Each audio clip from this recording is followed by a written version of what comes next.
The winter of 1881 did not merely arrive in the Montana Territory.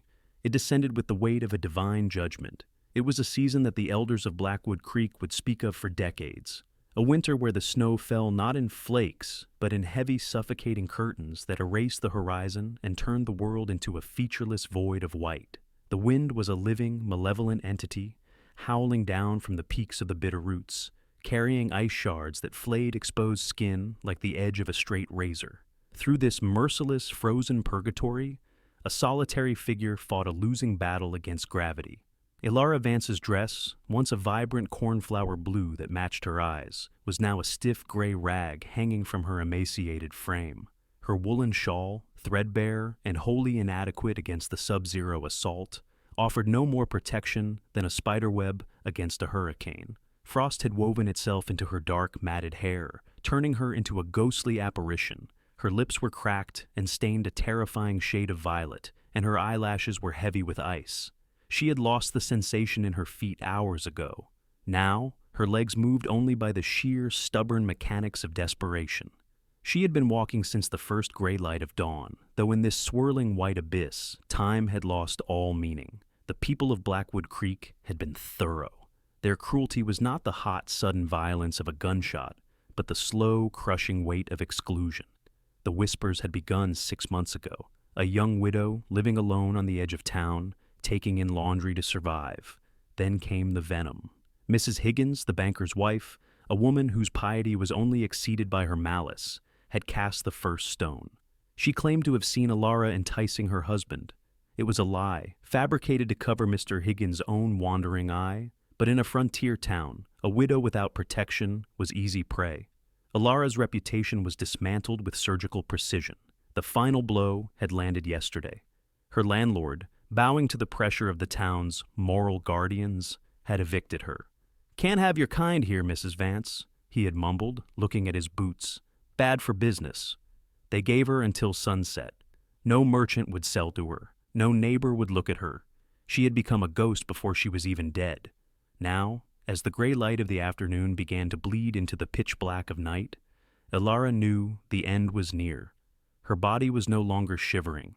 It had passed into the lethargic, dreamlike state that precedes freezing to death. Through a break in the white curtain, a shape materialized. It was angular, dark, and solid. A barn. It sat like a monolith in the storm. With the last reserves of her fading strength, Elara stumbled toward it. She fell once, twice, crawling the last few yards on hands that felt like blocks of wood. The barn belonged to the Thorne Ranch, though Elara was too far gone to know or care. She threw, her weight against the heavy timber door. It groaned, then gave way. The air inside was freezing, but compared to the gale outside, it felt like a tropical embrace. The rich, earthy scent of cured hay, manure, and warm animal bodies washed over her.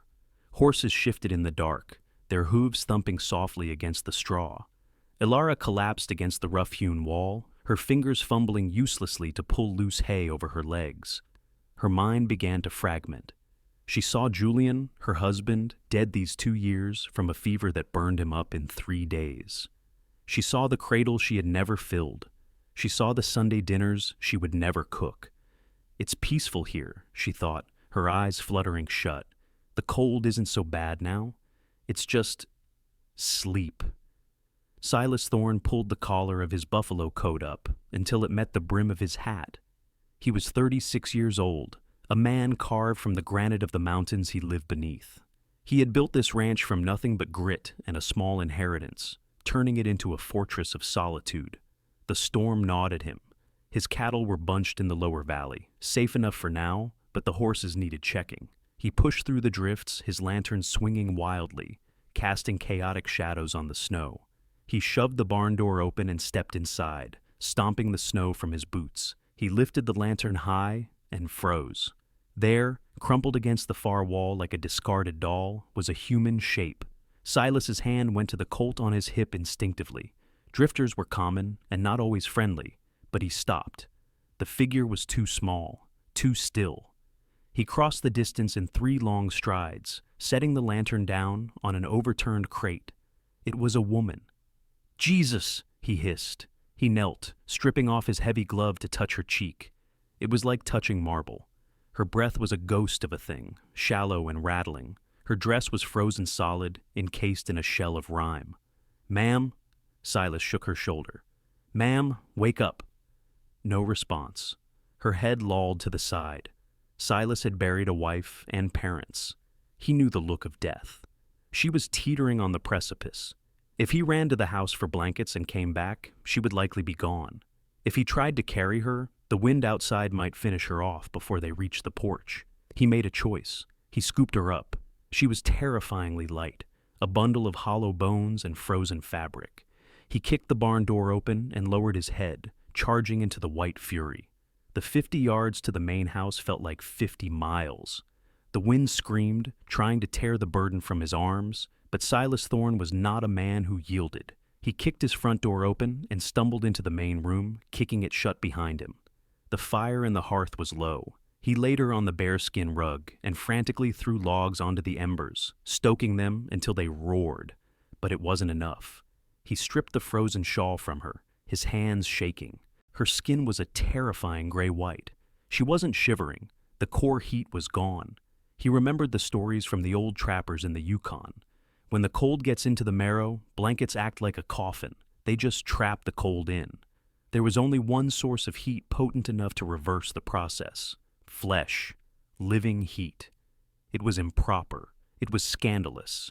It was the only chance she had. Silas carried her into his bedroom. He worked with frantic clinical efficiency, stripping away the sodden, frozen layers of her dress and petticoats, averting his eyes as much as possible to grant her a shred of dignity. Then he stripped down to his union suit. He climbed into the heavy feather bed and pulled her against him, wrapping the thick quilts around them, both like a cocoon. The shock of her cold skin against his was like being burned with ice. She was a statue of frost. He pulled her tighter, wrapping his legs around hers, pressing her back against his chest, willing his own blood to warm hers. "Come on," he whispered into the darkness, his teeth chattering from the contact. "Fight.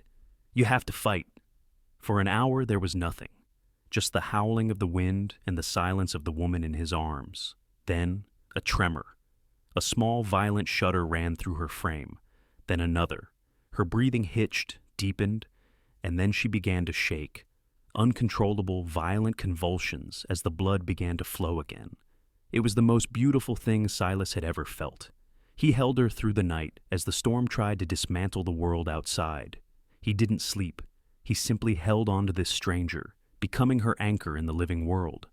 Elara woke to the smell of wood smoke and old leather. Confusion was her first sensation, followed by a dull, throbbing ache in her limbs. She opened her eyes. She was warm. Impossibly warm. She was lying in a bed that smelled of cedar, beneath a quilt heavy enough to crush a man. Panic surged. The last thing she remembered was the barn. She sat up, clutching the quilt to her chest, realizing with a jolt of horror that she was wearing a man's oversized flannel shirt. The door creaked open. A man stepped in, holding a steaming mug. He was tall, with hair the color of dried wheat, and eyes that held the weary caution of a wolf that had spent too many winters alone. "You're awake," he said. His voice was a deep rumble, like distant thunder. "Drink this. It's broth." "Where am I?" Elara's voice was a croak. "Who are you?" "I'm Silas Thorne. You're on my ranch. I found you in my barn last night, frozen half to death." He set the mug on the bedside table and stepped back, giving her space. Elara looked down at the shirt. "My clothes..." "Ruined," Silas said, his gaze fixed on the wall above her head. "I had to cut them off.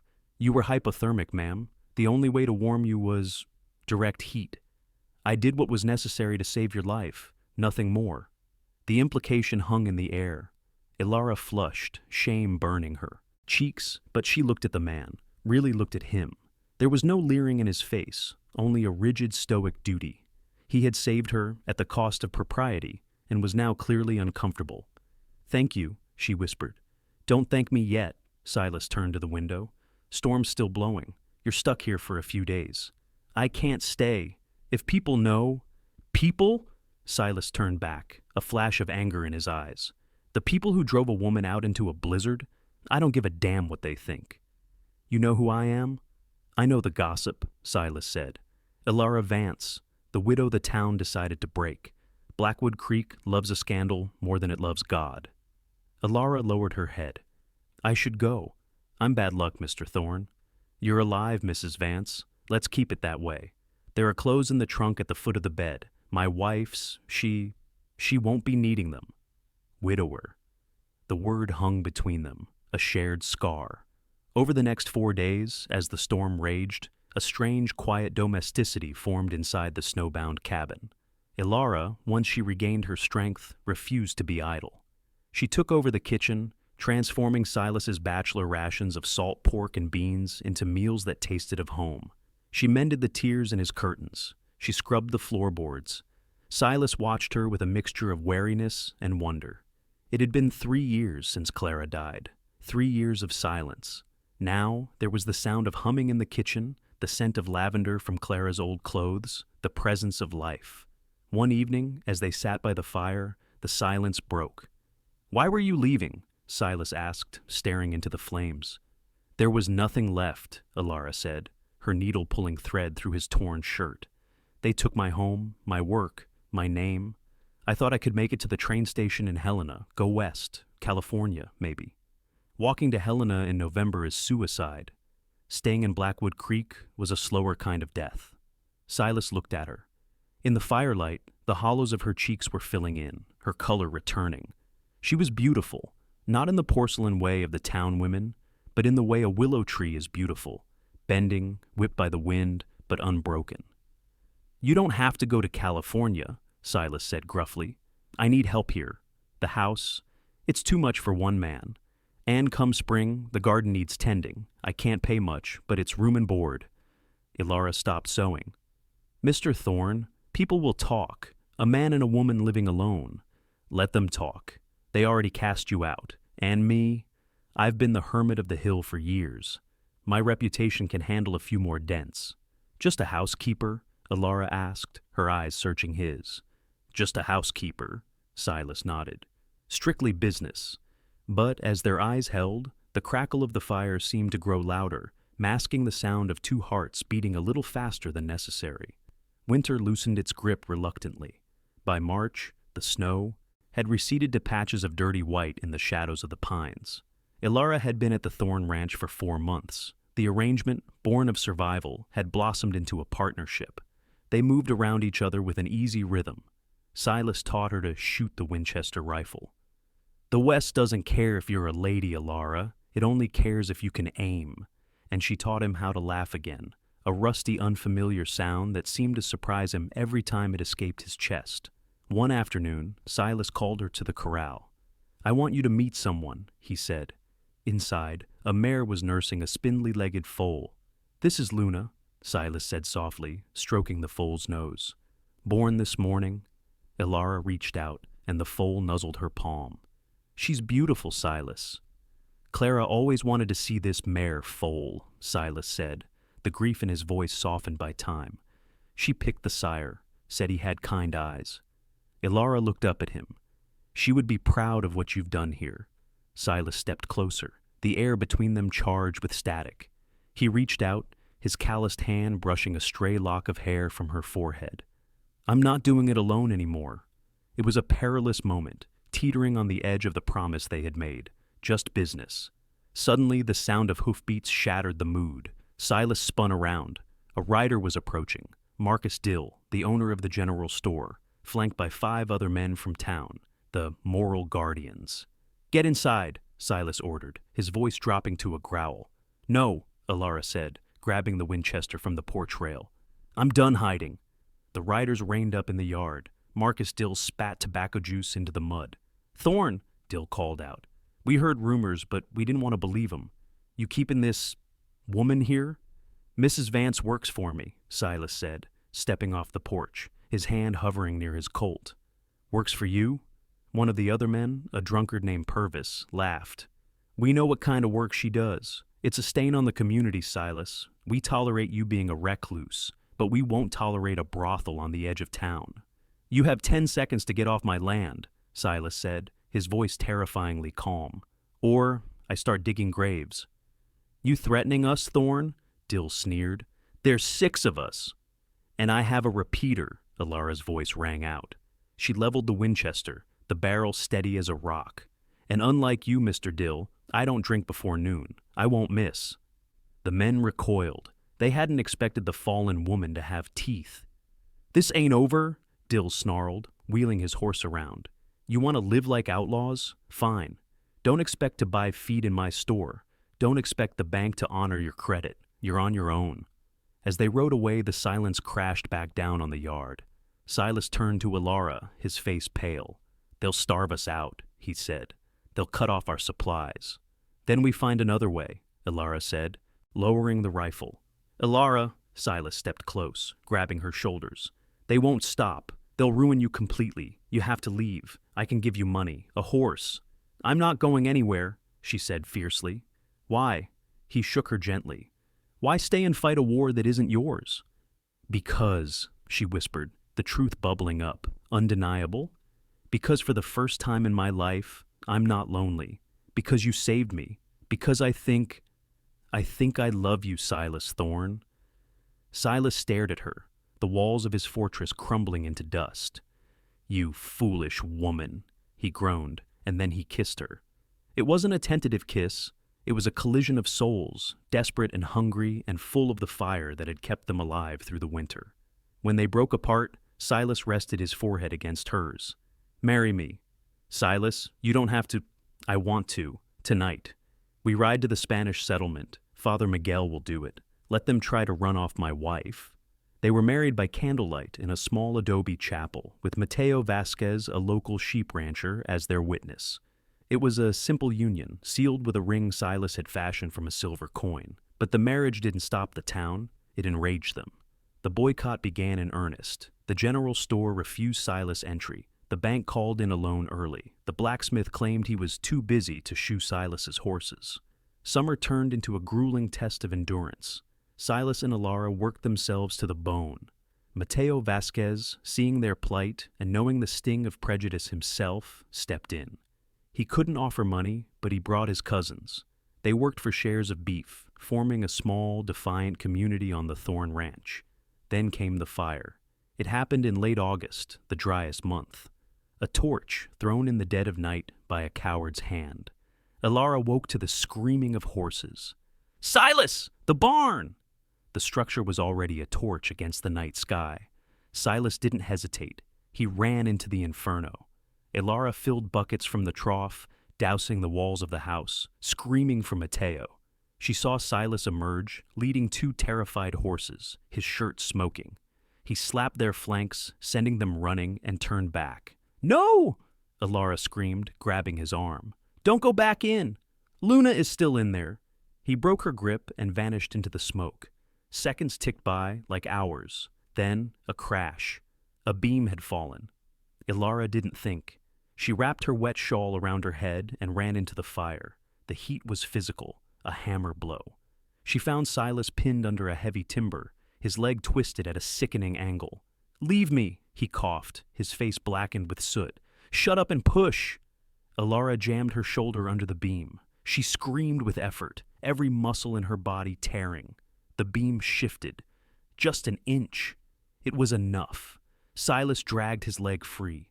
Elara hauled him up, supporting his weight, and they stumbled out into the cool night air just as the roof collapsed in a shower of sparks. Silas was alive, but his leg was shattered. "I have to get the doctor," Elara said, tying a tourniquet with strips of her petticoat. "He won't come," Silas gritted out through clenched teeth. "Pritchard?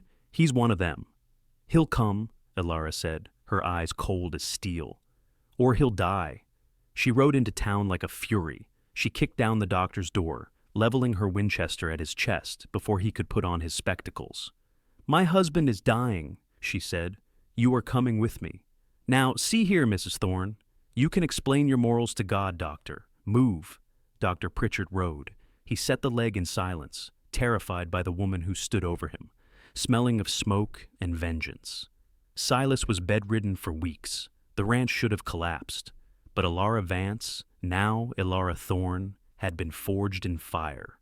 She ran the crew. She managed the herd. She traded with the native tribes when the town refused her. Then came the blizzard of November 1882. an echo of the storm that had brought her there. The cattle were stranded in the upper canyon. If they froze, the ranch was bankrupt. Silas tried to rise, but his leg wouldn't hold him. "I'm going," Elara said, pulling on the buffalo coat, Silas's coat. "Elara, no," Silas pleaded. "It's too dangerous.